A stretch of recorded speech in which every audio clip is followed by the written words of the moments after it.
안녕하세요. 좋은 책과 음악이 만나는 김자윤의 바이올린 북. 오늘 제가 소개해드릴 책은 바로 여행 에세이인데요. 전명윤 작가가 쓰고 출판사 사계절에서 펴낸 환타지 없는 여행입니다. 요즘은 정말 하루가 멀다 하고 다양한 여행책들이 쏟아지고 있는데요. 그 책들 대부분은 여행지의 교통과 숙박 정보를 아주 꼼꼼히 담아내거나 아름다운 휴양지를 멋진 사진과 또 화려한 글로 소개하죠. 그런데 이 책은 일반적인 여행책과는 좀 다릅니다. 제목 그대로 여행지의 환타지를 걷어내고 우리가 놓치거나 혹은 들여다보지 못했던 여행지의 속살을 그대로 보여줍니다. 어떻게 보면 좀 불편할 수도 있는, 그러나 우리의 마음 한켠에 우리가 놓치고 있던 이면의 모습을 전하는 아주 특별한 여행책인데요. 가령 대부분의 여행 관련 책에서는 일본의 오키나와를 가성비 끝판왕의 아름다운 휴양지로 소개하고 있더라고요. 물론 그 과정에서 빼놓지 않는 것이 바로 짭짜름하면서 감칠맛 나는 국물이 아주 일품이라는 오키나와 소바인데요. 전명윤 작가는 바로 이 오키나와 소바를 통해 미국에게 점령당한 후 대량으로 오키나와에 공급됐던 미국산 밀가루의 전설을 끄집어냅니다. 우리의 이해와 관점을 떠나 일본의 관점에서만 본다면 정말 비극적일 수밖에 없는 그들의 역사가 만들어낸 음식이 바로 오키나와 소바인 셈이죠.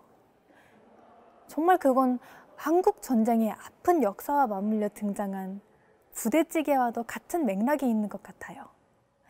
그래서일까요? 알고 나면 모든 것이 달라져 보인다는 말. 언제나 설득력 있게 다가오는데요. 노래도 그렇습니다. 요즘 우리 대중문화계에 아주 강력하게 불고 있는 바람, 바로 트로트 열풍이죠. 그 속에서 과거의 노래들도 다시 재해석되며 사랑을 받고 있는데요. 그중 빼놓을 수 없는 곡이 바로 가왕 조용필의 돌아와요 부산항이죠. 사실 이 노래는 1970년대 중반에 불기 시작한 한일 관계의 훈풍과 또 제1동포들의 때 아닌 고국 방문 열풍이 함께 어우러지면서 굉장히 큰 인기를 얻을 수 있었습니다. 아마도 그렇게 모든 것에는 눈에 보이는 것과 또 보이지 않는 역사와 배경이 함께 담겨 있는 것 같아요. 그런 의미에서 눈에 보이지 않는 여행지의 숨은 역사와 배경을 그대로 보여주고 있는 이 책. 전명윤 작가의 환타지 없는 여행. 바로 이 책에는 여행의 인문학이 더해진 책이라고 정의해도 될 것 같습니다. 그럼 방금 전에 소개해드렸던 돌아와요 부산항이 바이올린 연주로 만나보시죠.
여러분들은 어떻게 들으셨나요?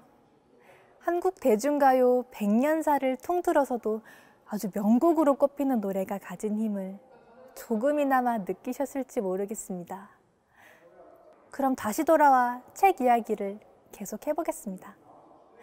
혹시 여러분은 지금은 천상의 별이 된 영화배우 장국영의 생전 단골집으로 유명한 홍콩의 딤섬집을 들어보셨나요? 바로 그곳에서는 귀족 딤섬이라는 메뉴를 처음 선보였다고 합니다. 보통의 여행책 같았으면 그저 흥미롭게 그 메뉴를 소개하고 넘어갔을 텐데 전명윤 작가는 역시 그만의 방식으로 귀족 딤섬을 평가하는 글을 적어두었는데요. 제가 한번 읽어보겠습니다. 주변 가게를 통해 탐문해보니 옛날에는 이런 메뉴가 없었다고 한다.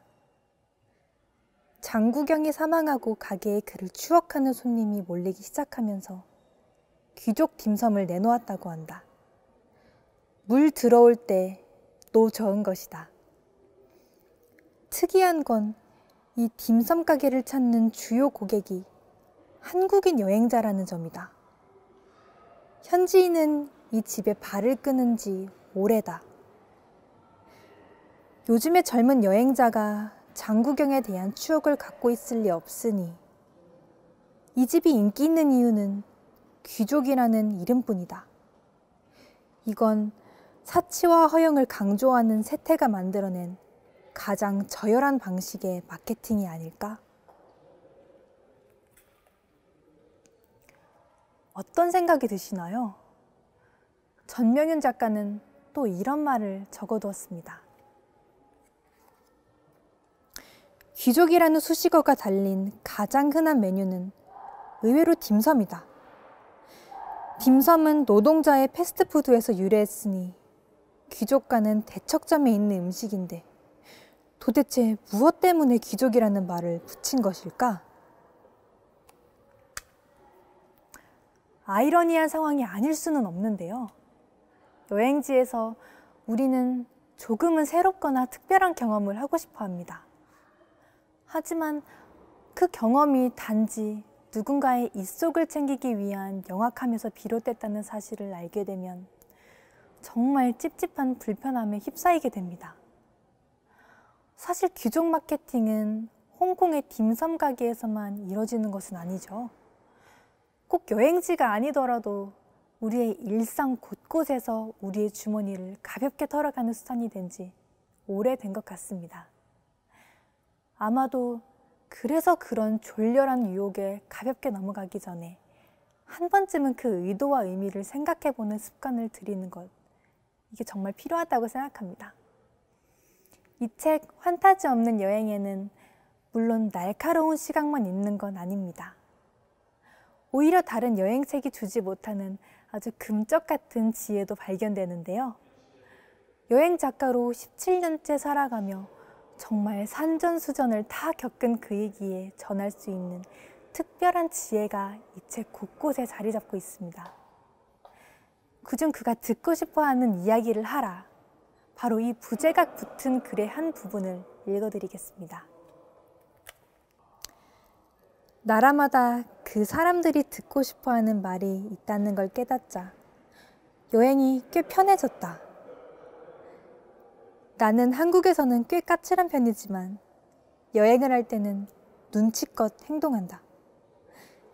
외국인 여행객은 낯선 여행지에서 자칫하면 사면초가 신세에 빠지기 쉽다. 자신의 안전을 위해서라도 여행지의 주민에게 친근히 다가가는 일이 중요하다.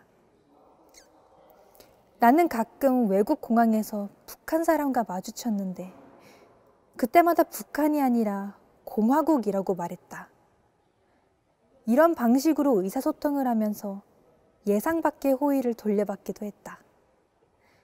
외국의 북한 식당에서 밥을 먹는데 종업원이 쓱 하고 다가와 대동강 맥주 한 병을 주고 간 적도 있다. 지금 읽어드린 글의 부제로 쓰인 그가 듣고 싶어하는 이야기를 하라. 이 말은 해외여행을 할 때 정말 필요한 행동지침이라는 생각이 듭니다. 만약 아무런 눈치 없이 내 생각대로 뱉은 말이 정말 때로는 예상 못할 위기나 위험을 만들 수도 있을 것 같습니다. 그리고 조금의 눈치가 아주 특별한 선물이나 인연으로 돌아올 수도 있다는 생각이 드는데요. 전명윤 작가가 외국의 북한 식당에서 북한이 아닌 공화국이라는 단어를 쓴 것 때문에 아주 시원하고 맛있는 대동강 맥주를 선물 받은 것처럼요. 그런 말이 있죠. 인연도 만들어지는 거다. 눈치는 때로는 정말 그렇게 즐거운 인연도 만드는 것 같아요. 그래서 제가 고른 곡입니다. 이선희의 인연, 바이올린 연주로 들어보시죠.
내 생에 이처럼 아름다운 날 또다시 올 수 있을까요?